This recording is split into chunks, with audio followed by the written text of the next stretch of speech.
21세기 최고의 시간 도둑이라고 불리는 스마트폰에 그림자처럼 따라붙는 말이 있습니다. 바로 도파민 중독인데요. 원래 도파민은 행복 호르몬이라고 불리는 신경 전달 물질이죠. 그런데 이게 과다하면요. 불면증, 우울증, 불안증, 또 집중력 저하 같은 정말 불행 호르몬이 된다고 합니다. 자, 저희 함께하는 이 시간만큼은요. 스마트폰 잠시 내려놓으시고 행복한 시간, 책 이야기, 인생 이야기 꾸며가 보면 어떨까요? 인생 책방, 책방지기 이지혜입니다. 책책 인생 책책 책비싸우 책수의 권진영입니다. 안녕하세요. 책 소개해드린 작가 책소작 이시안입니다. 네, 첫 번째 코너 아는 척 책방입니다. 오늘 어떤 책인가요? 오늘은요. 사실 많은 분들이 인생 영화로 뽑는 영화가 있거든요. 영화? 네, 근데 그 영화의 원작 소설이 되는 이 소설 책을 좀 소개해드릴까 합니다.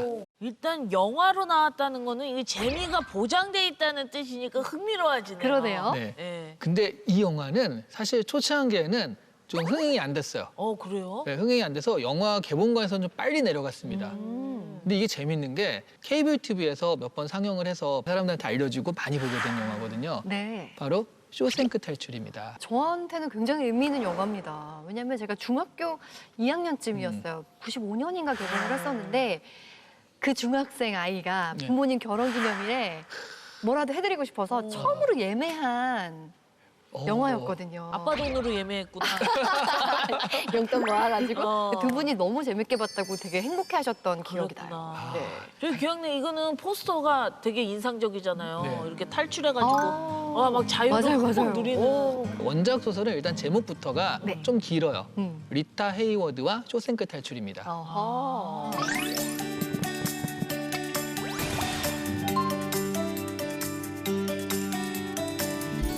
주인공은 앤디라는 사람인데 네네. 억울한 누명을 써가지고 감옥에 오게 돼요. 음. 그래서 이 감옥에 왔으니까 어떻게든 탈출을 하고 싶어 하는데 자유를 향해서 탈출하는 그 과정을 그린 영화라고 생각하시면 되겠습니다. 거기에 두 명의 남자가 네. 나옵니다. 그 감옥에서 친구가 된 앤디와 레드인데요. 영화에서는 팀 로빈슨과 모건 프리먼 역할이었어요. 네, 근데 이 두 사람의 브로맨스가 정말 굉장히 인상적이었어요. 근데 특히나 주인공 앤디가 굉장히 남달랐던 기억이 나요.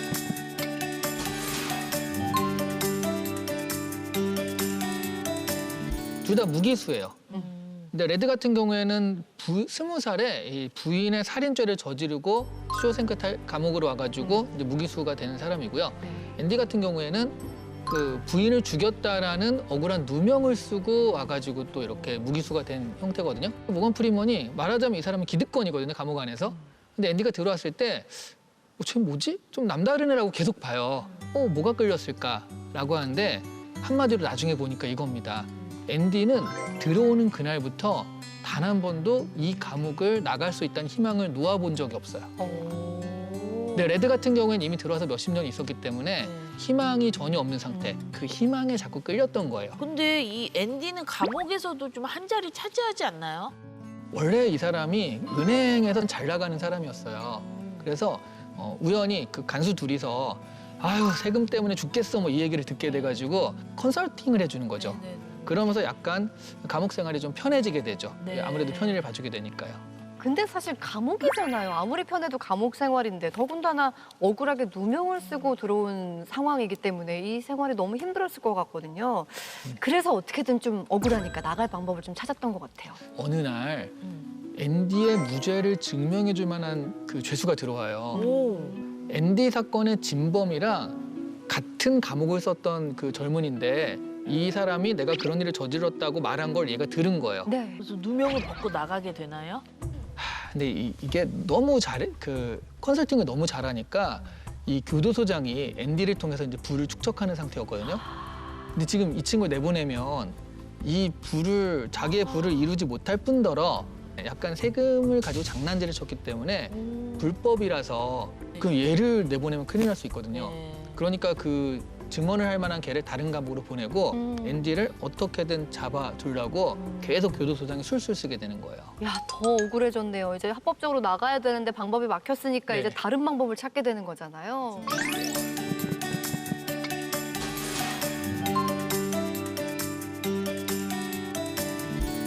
앤디의 탈옥 과정 어떻게 탈옥했느냐? 15cm 정도면 한 요 정도 될까요? 네. 요 정도인데 요 망치가 조각용 망치가 있어요. 네. 교도소에 벽에 계속 요 망치로 이렇게 해가지고 아 진짜 계란의 바위처럼. 맞아요. 이렇게 해가지고 그거를 흙을 퍼다가 그거를 또 주머니에 넣었다가 밖에 나가서 운동할 때 바지 밑으로 슬쩍 뿌리고. 맞아. 기억나요. 근데 이게 결국 구멍이 커지니까 그거를 리타 헤이워드 그 여배우거든요. 여배우 포스터로 가린 다음에 계속 27년을 합니다. 그리고 이제 가짜 신분증과 돈까지 다 마련해 놓고 그 탈출에 치밀하게 계획을 해서 하는 거죠. 치밀한데 27년 걸린 거예요. 우와. 탈출하는데 27년. 네. 근데 이게 정말 우연히 겹쳐서 탈출할 수 있었던 거죠. 뭐 하나만 잘못돼도 완전 망할 수 있는 그런 네. 상태였거든요. 일단 포스터를 가렸잖아요. 네. 누군가 거기를 눌러만 봐도 뻥 뚫리니까 언제라도 불안할 들통날 것 같아. 수 있는 그런 상황. 네. 그렇죠? 그리고 탈출구도 배수관이나 이런 게 창살로 막혀 있으면 못 나가는 거거든요. 그런 것들이 다 괜찮았기 때문에 할 수 있었어요. 근데 영화를 보면서도 왜 하필이면 여배우 포스터를 구해달라고 했을까? 이게 상징적인 의미가 좀 있을 것 같아요. 네, 아무래도 이제 감옥이라는 폐쇄된 공간, 그 이미 갇혀 있는 세계잖아요. 여기에 자유를 상징하는 그리고 아름다움을 상징하는 여배우 이런 것들이 일종의 그 자유에 대한 갈망을 좀 상징적으로 보여주는 것이었다. 이런 식의 자유를 상징하는 것들이 여기 그 여배우뿐만 아니라 계속 나와요. 네. 그 쇼생크 탈출의 의미는 그런 겁니다. 이 타로에 가진 의미는요.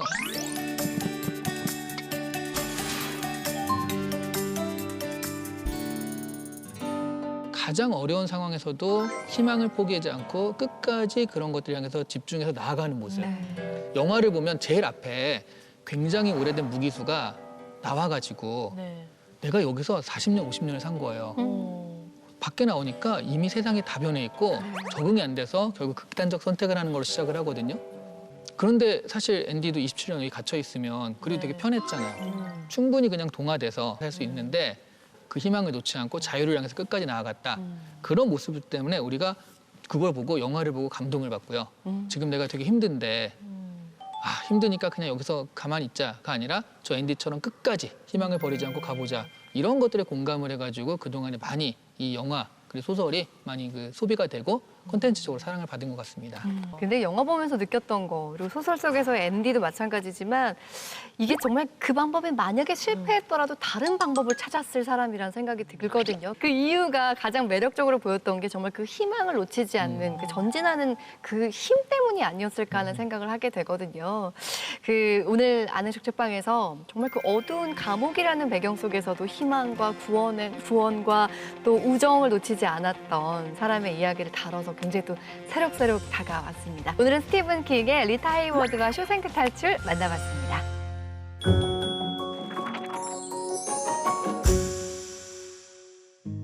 책과 인생 이야기 함께하는 인생 책방, 오늘 모실 주인공은요. 국회 사무처의 수장이신 백재현 국회 사무총장님 나오셨습니다. 어서 오세요. 안녕하세요. 안녕하세요. 안녕하세요. 네, 반갑습니다. 백재현 국회 사무총장의 임하.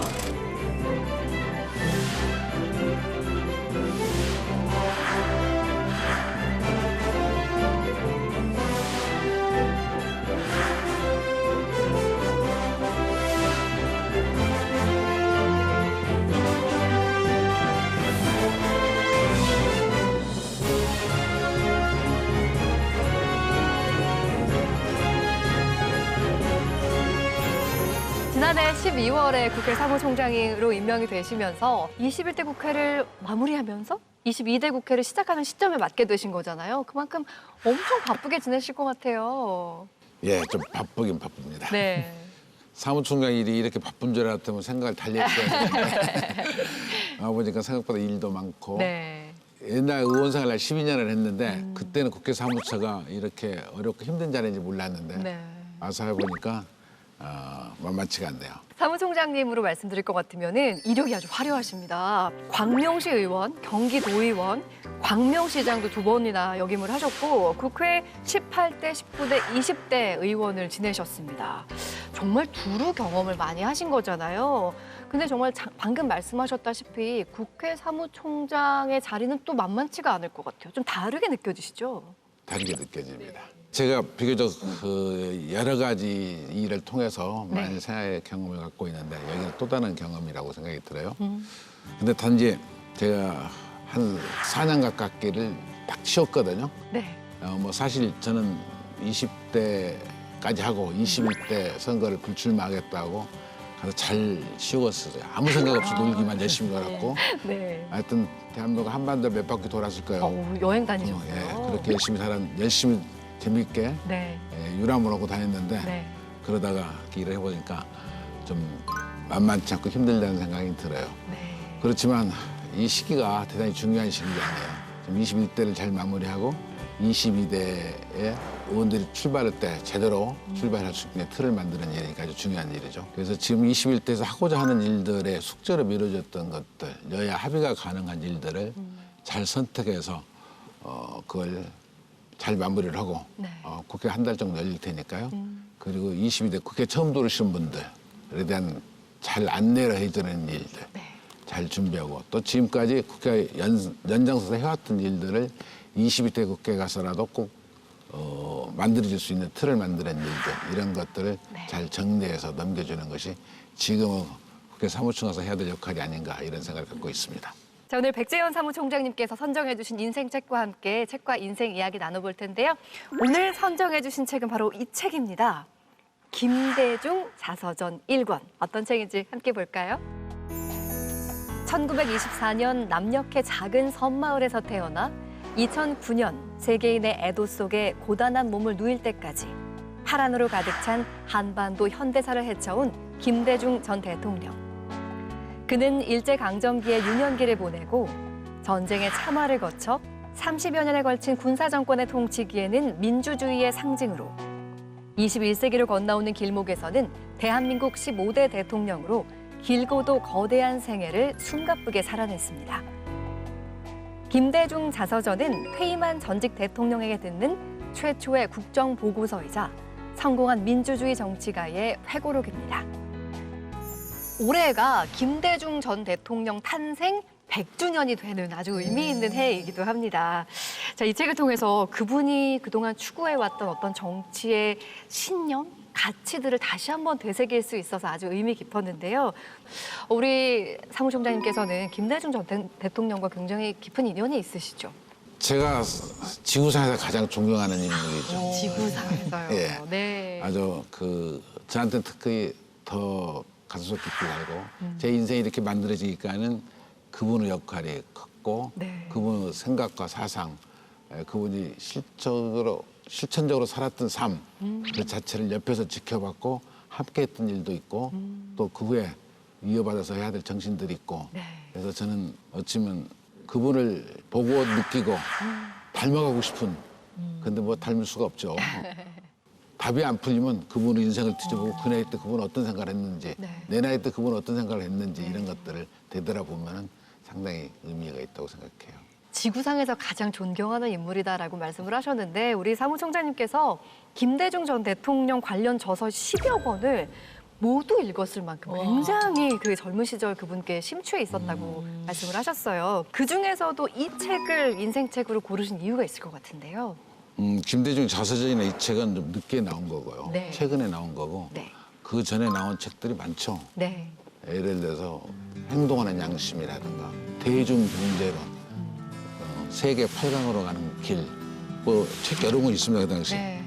사랑하는 젊은이들에게 또 97년 선거 때 새로운 시작을 위하여 이런 책들이 줄줄줄 말씀을 많이 하시네요. 있는데 네. 그걸 이제 단행본으로 쭉 읽었던 것이고 이건 최근에 그런 책들을 한 50여 권인데요. 그분이 책을 네. 실지 이 전체로 만들면 한 어떤 목록을 이번에 자료를 한번 찾아보니까 62권인가 되더라고요. 근데 그게는 이제 우리 한국에서 출간된 것도 있고 대부분이 한국에서 출간되겠지만 그걸 번역으로 중국어판, 러시아판, 뭐 일본판, 영어는 물론이고 세상에. 독일어 뭐 대단히 많은 나라들이 네. 이 책의 내용을 이 단행본으로 돼 있는 책을 번역된 책들이 많이 있습니다. 그 어떤 것을 묶어서 이게 이제 김대중 자서전이라는 책자로 만들었던 거야.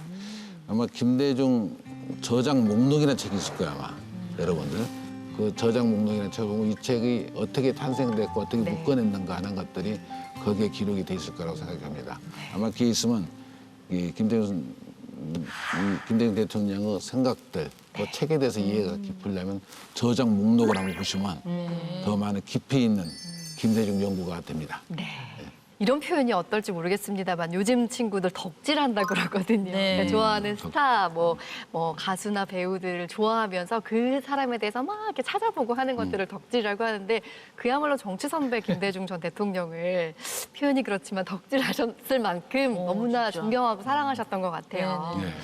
자, 이제 백재현 국회 사무총장님의 책과 인생 이야기 키워드를 통해서 하나하나 살펴보겠습니다. 자, 첫 번째 키워드는요, 바로 미스터 지방자치입니다. 민주주의는 지방자치제로 시작한다라는 정치 철학을 갖고 계셨던 분이기도 합니다. 그렇기 때문에 지방자치제를 이제 이끌어내신 분이기도 하잖아요. 네. 김대중 대통령이 이런 생각을 갖고 있는 것 같았어요. 지방자치가 돼야만이 민주주의를 할 수 있다. 네, 민주주의는 바로 지방자치다 이런 데서부터 출발하시는 것 같습니다. 옛날 지방자치가 사실은 제도는 있었어요. 그래서 이미 자유당 정권 말기에 60년도 그래서 지방자치 시행이 됐죠. 그래서 일부 뭐 면연도 뽑고 군의원도 이런 거 뽑았어요. 4.19 혁명이 일어나고 민주당 정부가 들어올 때는 전면적으로 실시할 계획도 세웠고요. 그러다가 61년 5.16 혁명이 일어나면서 지방자치가 중단됩니다. 폐지가 되는 건 아니라 중단돼요.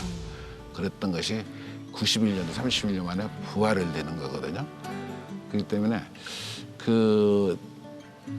김대중 대통령께서는 지방자치가 돼야만이 진정 민주주의를 할 수가 있고 또 특히 대한민국 현실에 봤을 때는 지방자치 이행이 돼야만이 정권 교체가 가능하다고 이렇게 보셨던 것 같아요. 저는 지방자치제가 그냥 원래 있는 건 줄 알고 있었거든요. 어렵게 만든 제도입니다. 지금은 너무 당연하죠. 그럼 너무 당연하니까. 네. 근데 이게 김대중 전 대통령이 무려 13일이나 단식 투쟁을 해가지고 쟁취한 결과라고 하더라고요. 그렇습니다. 예. 예. 근데 먹는 거에 누구보다 진심인 저로서는 예? 13일이요?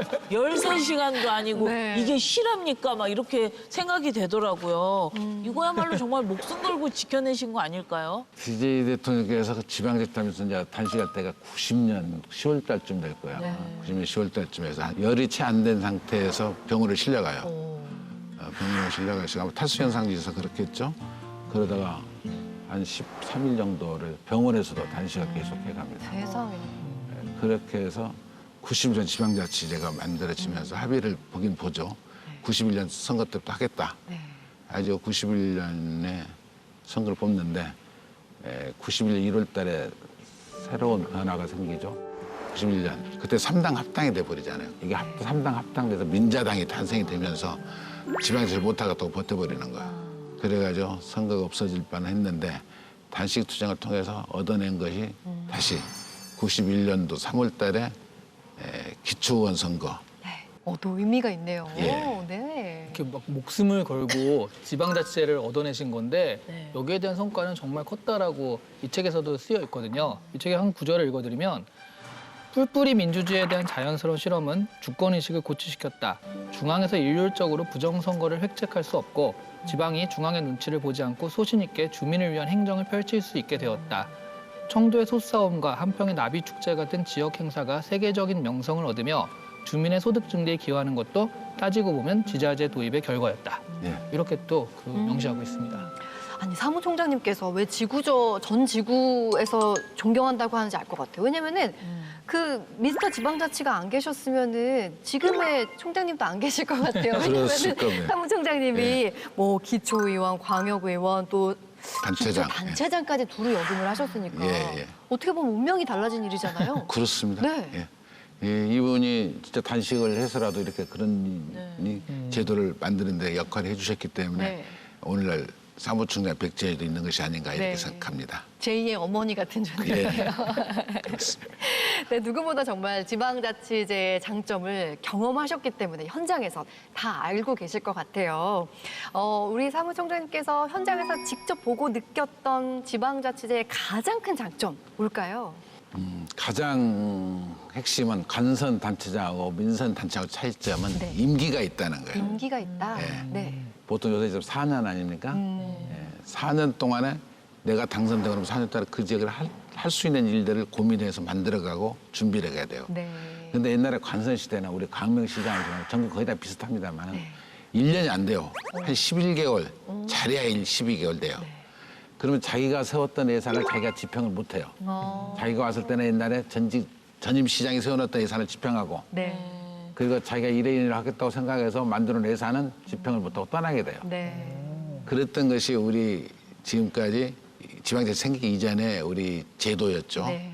근데 이제 그 임기가 있기 때문에 내가 예산을 세워서 내가 하고자 하는 일을 구체로 세워서 그 일을 집행하고 그 성과를 나누고 그 성과가 국민들한테 시민들한테 함께 할 수 있는 나눌 수 있는 거기 때문에 큰 변화죠 이게. 네. 좀 더 책임감 있게 그렇죠. 임무를 수행하실 예. 수 있겠어요. 네. 지금 여러분도 아마 돌아다니면 느낄 거예요 아마. 전국 어디 가나 걷기 좋은 길이 다 있잖아요. 네. 그래서 걸어보니까 그런 걸 많이 느껴요.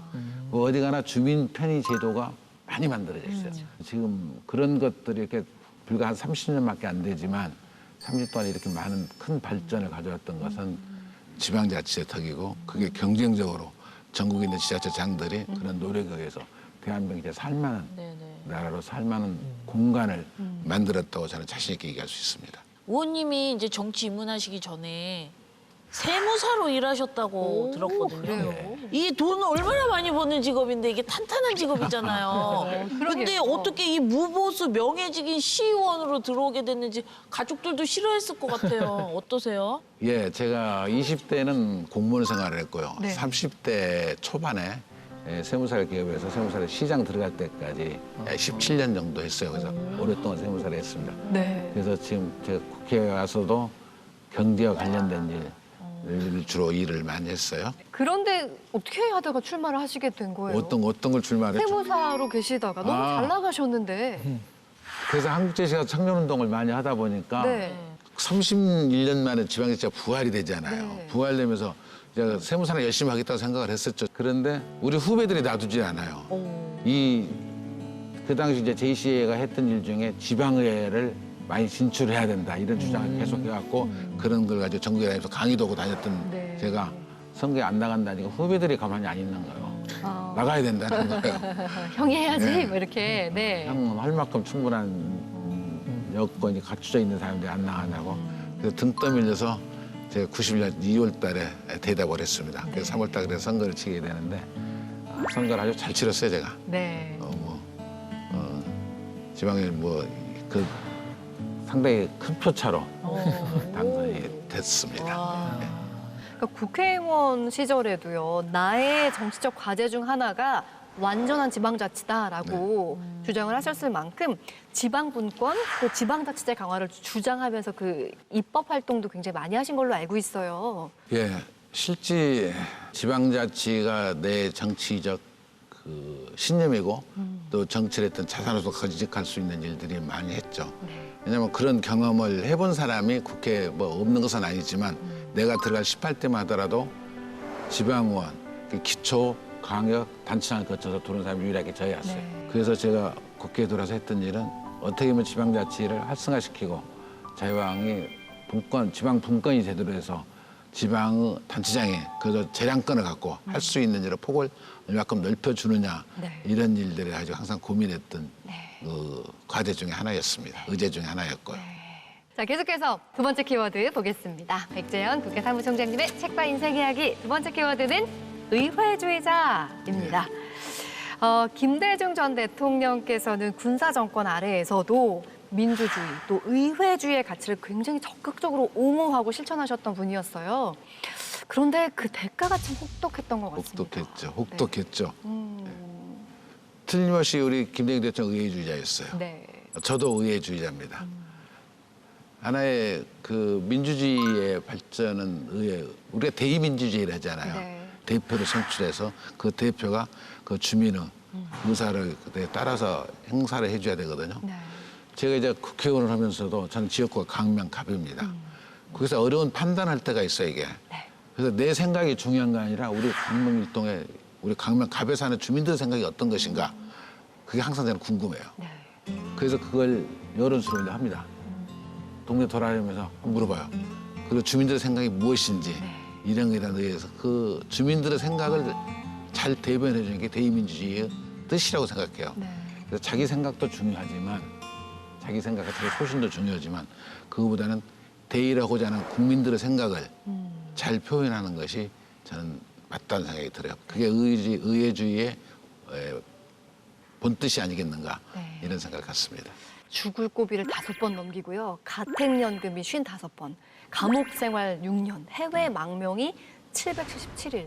그리고 의문의 교통사고도 당하시고 네. 나중에 정말 사형 선고까지 받게 되시는 정말 말도 안 되는 너무나 참혹한 시련들을 겪게 되시는데 그럼에도 불구하고 그 의회주의자로서의 가치를 이어나가십니다. 근데 우리가 다 알고 계시는지 모르겠는데 그 의회에서 가장 합법적으로 다수당을 독주를 막는 방법이 필리버스터라고 예. 하잖아요. 근데 이걸 최초로 하신 것도 김대중 전 대통령이더라고요. 5시간 몇 네. 분이나 됐고 한 6시간 가깝게 하셨어요. 5시간 19분이었어요. 5시간 네. 19분이었어요. 그러니까 그때 기록이 한동안 못 깼죠. 그렇죠. 예. 아마 18대, 20대까지도 못 깼을 거예요. 아마 21대에서 깨졌을 거예요. 아마. 네.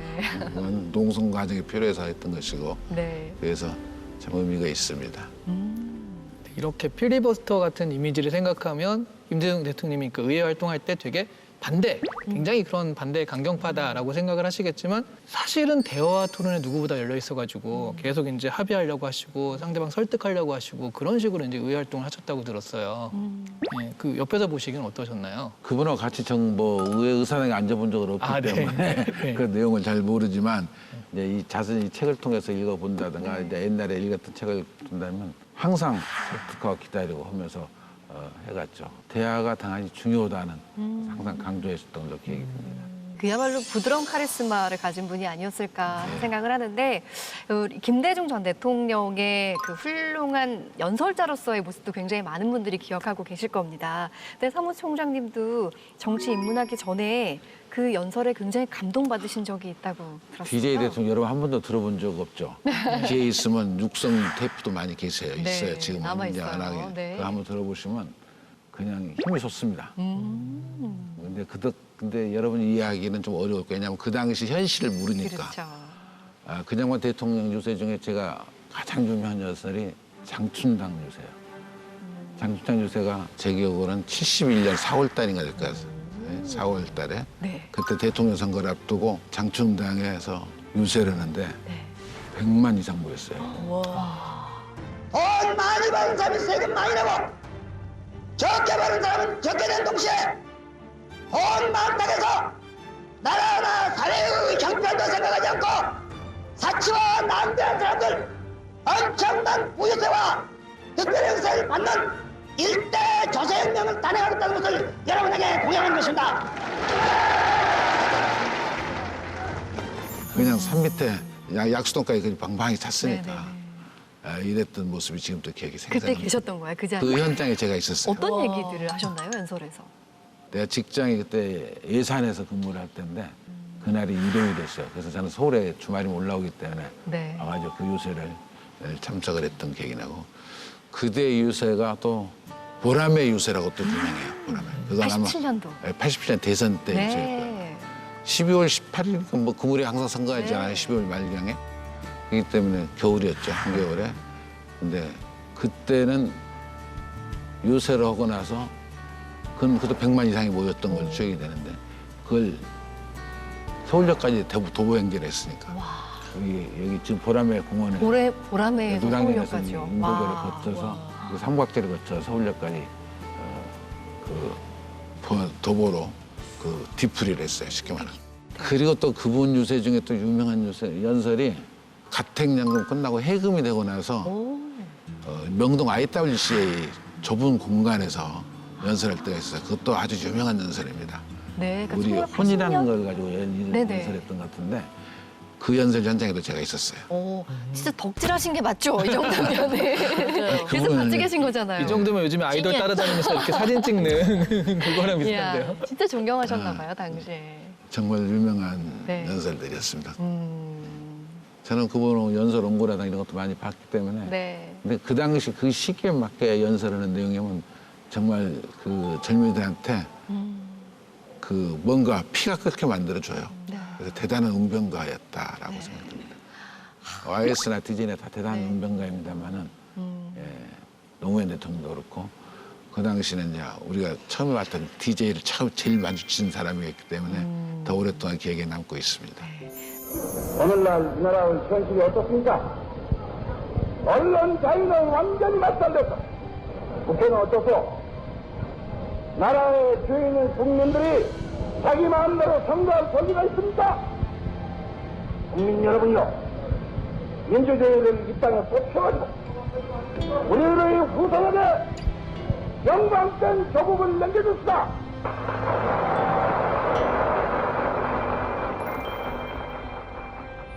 그때 끓어오르는 열망들, 열정들을 이제 국회에 오셔서 이제 하나하나 풀어내셨는데 오랜 기간 국회에 몸담고 계시면서 그 의회주의에 대한 원칙들, 가치들을 좀 생각하는 마음이 더 깊어지셨을 것 같거든요. 네. 자, 진정한 의회주의를 이룩하려면 어떤 노력이 필요할까요? 그 의회주의는 합의거든요. 어떻게든지 그 여야 간에 좀 양보하고 밀고 당기면서라도 결론을 내는 일이 가장 의회주의에 합당한 일이라고 생각해요. 일방적인 소통은 좀 어려운 일들이죠. 그래서 다수결 원칙이 존중돼야 되고 그렇다고 소수 의견은 무시돼서도 안 되고 이런 복합적인 얘기는 합니다만 어쩌 복합적인 사항일 수 있어요. 그래서 좀 꾸준하게 다수 생각이 어떤 것인지 맞춰서 결론을 내리는 것이 저는 맞다고 생각합니다. 쭉 말씀을 나누시다 보니까 그 현장에 있었던 그때 그 시절의 그 열정들이 부럽기도 하고 보고 싶다라는 생각들도 드는데 진영 씨가 옛날 사진 한 장 들고 오셨죠? 이 한 장의 사진이랑 코너를 준비했습니다. 아, 자, 그래요?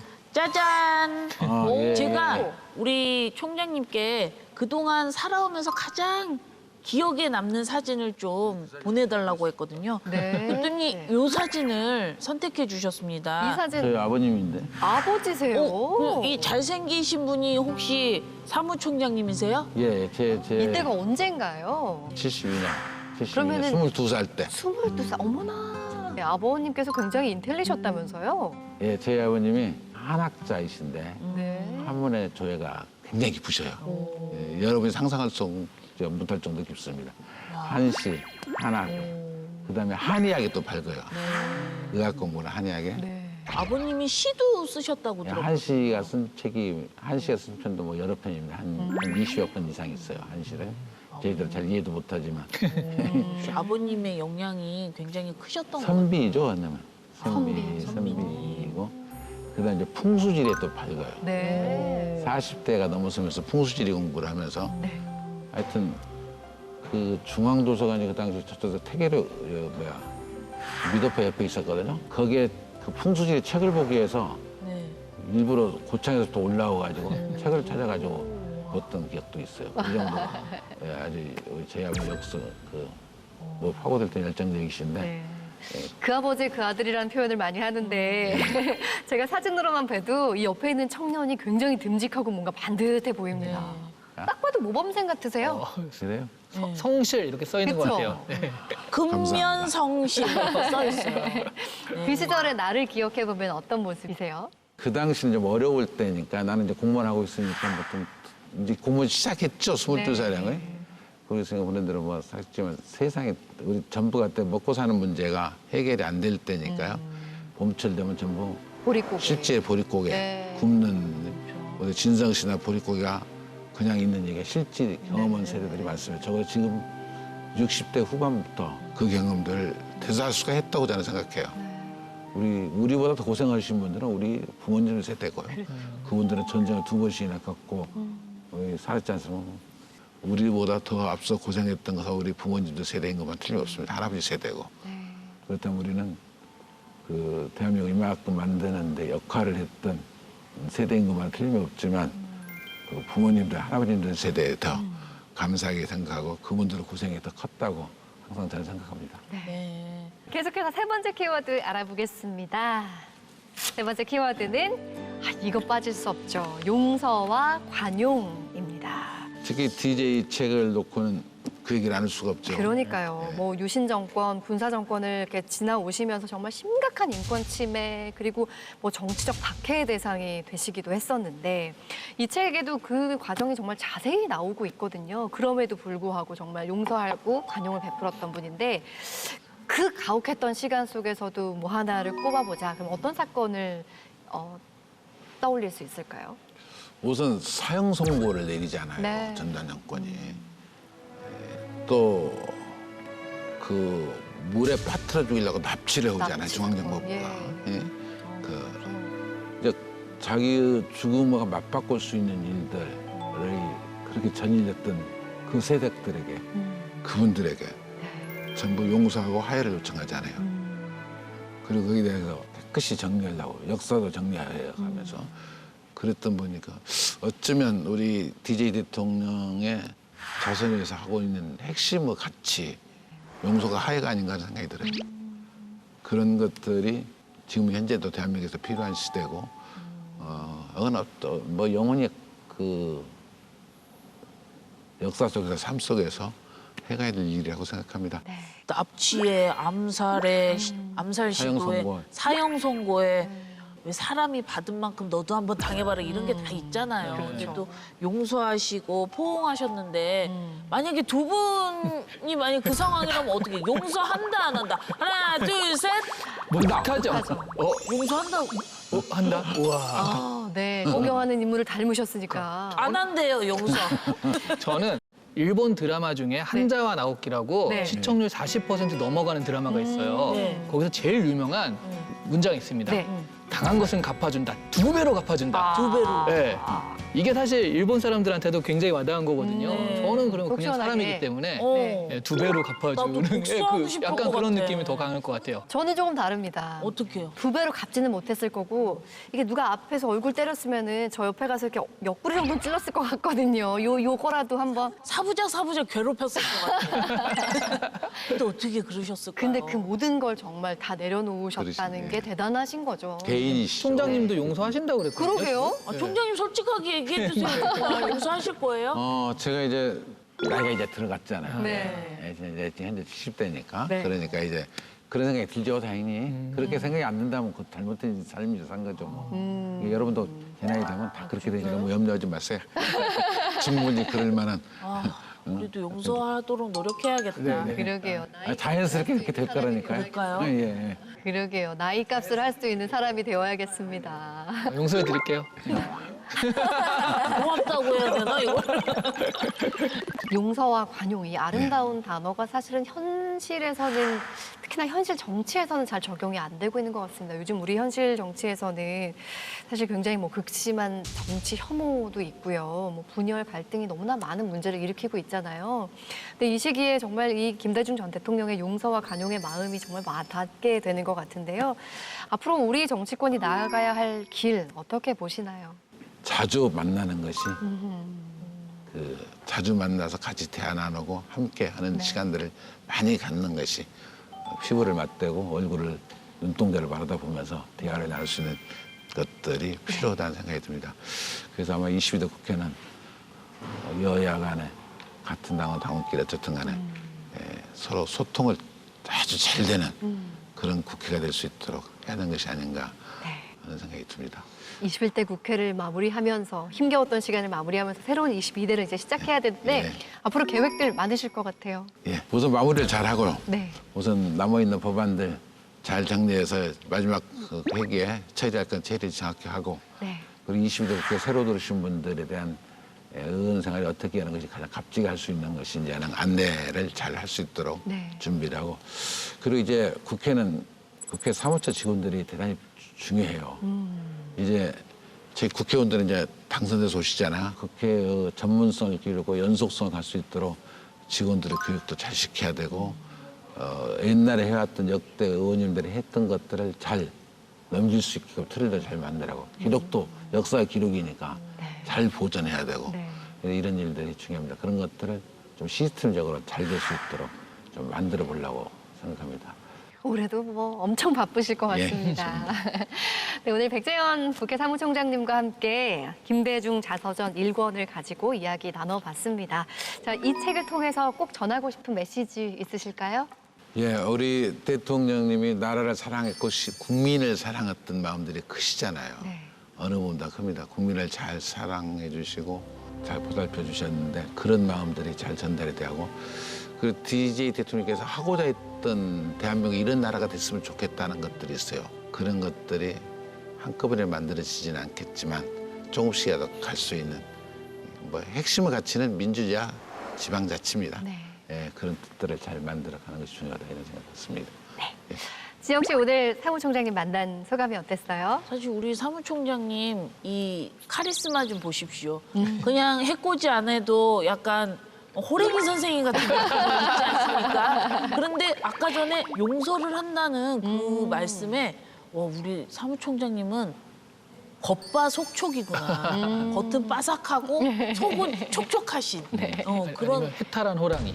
맞아. 해탈한 호랑이. 해탈한 호랑이. 그런 생각이 들어서 더욱 믿음이 가고 앞으로 우리 국민들 위해서 열심히 달려주시길 응원하도록 하겠습니다. 고맙습니다. 네. 열심히 하겠습니다. 네. 이시안 작가님 간단한 추천평 부탁드릴게요. 이 책은요, 한국 근현대사를 그냥 보려면은 굉장히 복잡하고 어렵거든요. 그 역사를 이해하기가. 이 책을 통해서 보면 마치 영화를 보는 듯이 재미있게, 너무 재미있으면서도 한국 근현대사를 관통하는 모든 일들을 알 수 있기 때문에 저는 이 책은 근현대사를 좀 알고 싶은 사람들이 봤으면 좋겠다, 이렇게 좀 추천을 드립니다. 네. 마지막으로 시청자 여러분께 한 말씀 해주세요. 네. 현대사를 공부하는 방법이 여러 가지 있겠지만 네. 1960년 이후 2000년까지 이 책 두 권만 읽으시면 현대사를 기가 막히게 잘 알 수 있을 거예요. 네. 아주 의미 있는 책이라 생각합니다.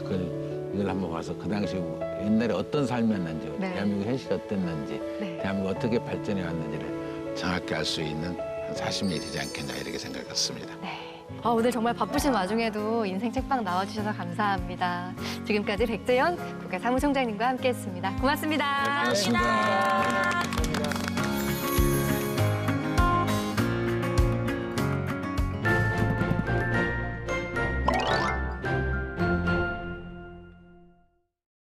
안녕하세요, 홍재경입니다. 싱그러운 햇살과 함께 핀 이 아름다운 벚꽃처럼 국회에도 설레는 봄이 찾아왔습니다. 드디어 4월 총선이 끝나고 국회가 새 단장에 나섰는데요. 오늘은 새로운 국회를 맞아 선거의 역사를 담은 책을 준비했습니다. 전문가의 금주의 서평, 그리고 국회 도서관과 함께하는 화제의 도서까지 지금 만나보시죠. 선택이 끝나고 나서야 알 수 있는 그의 정체. 개인가 아니면 늑대인가? 오늘 소개할 첫 번째 책은 11가지 선거의 역사를 담은 책 개와 늑대들의 정치학입니다. 기원전 60년 전의 로마, 1848년 전의 프랑스와 1932년의 독일, 그리고 1987년의 대한민국. 이들의 공통점은 바로 인류 역사를 바꾼 선택의 순간들이라는 것.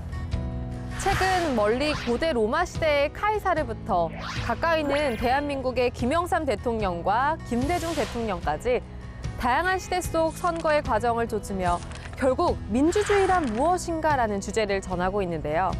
한 인간의 욕망이 공적인 영역에서 수많은 욕망들에게 평가받는 과정인 정치. 여러분은 후회 없는 선택 하셨나요? 시대의 선택을 받은 자들, 그들이 왜 선택받았으며 그 선택은 어떤 역사를 만들었을지 궁금하시다면 지금 이 책을 한번 펼쳐보시기 바랍니다. 오늘 소개할 두 번째 책은 선거로 읽는 한국 정치사입니다. 대한민국을 뒤흔든 역사적 사건 뒤에는 언제나 선거가 있었는데요. 1948년 처음 치러진 대한민국의 선거. 책은 우리 힘으로 처음 선거를 하던 1948년부터 코로나 팬데믹으로 고통받던 2020년까지 시대상을 촘촘히 반영한 다채로운 사진 자료들과 함께 70여 년 동안 걸어온 대한민국 선거의 기록들을 생생히 담아냈습니다. 흥미진진한 대한민국의 선거 이야기 속으로 여러분도 들어와 보세요. 오늘의 서평책은 91년생 청년의 전세 사기 일지를 그린 책 전세지옥입니다. 서평자인 황선재 충남대학교 사회학과 교수는 책에 대해 전세 사기라는 사건이 지극히 사회적인 것이며 개인사가 배태된 제도와 환경임을 잘 보여주는 사례라며 어떤 법과 제도가 개인의 불운을 막아줄 수도 혹은 증폭시킬 수도 있는지에 대한 살아있는 조언이 필요하다고 서평했는데요. 전세 사기 피해자인 저자가 2년 넘게 발로 뛰어가며 써내려간 820일의 기록을 담은 책 전세 지옥이었습니다. 국회도서관과 함께하는 화제의 책. 첫 번째 책은 보수주의입니다. 보수주의는 인류 사상의 중요한 한 축을 차지하며 우에서 중간으로, 때로는 왼쪽으로 서로 엎치락뒤치락하며 생존해 왔는데요. 책은 18세기 혁명에 대한 저항에서 시작된 보수주의 사상의 기원을 추적했습니다. 다음으로 소개할 화제의 책은 정치는 왜 실패하는가입니다. 2024년은 전 세계 76개국에서 선거가 치러지는 슈퍼 선거의 해이기도 한데요. 책은 민주주의, 평등, 연대, 안전, 번영 등 5개의 소재를 중심으로 더 나은 정치를 고민하는 사람들을 위해 오늘날 우리 사회의 핵심 쟁점과 그것을 둘러싼 문제들을 살펴보고자 했습니다. 마지막으로 소개할 화제의 책은 장강명의 신작 산문집 미세좌절의 시대인데요. 전업작가 이전에 11년간 일간지 기자로 살며 복잡한 현대사회를 치열하게 밝혀온 저널리스트 출신 소설가인 저자는 사회, 정치, 문화 전반에 걸친 현대사회의 이슈를 책에 집대성했습니다. 오늘 뭐 읽지? 오늘은 선거의 역사를 담은 책들을 살펴봤습니다. 2024년 5월 30일부터 22대 국회의 임기가 시작되는데요. 새 출발하는 국회처럼 새로운 마음으로 오늘 뭐 읽지는 다음 주에도 여러분을 다시 찾아뵙겠습니다. 함께해 주신 여러분 감사합니다.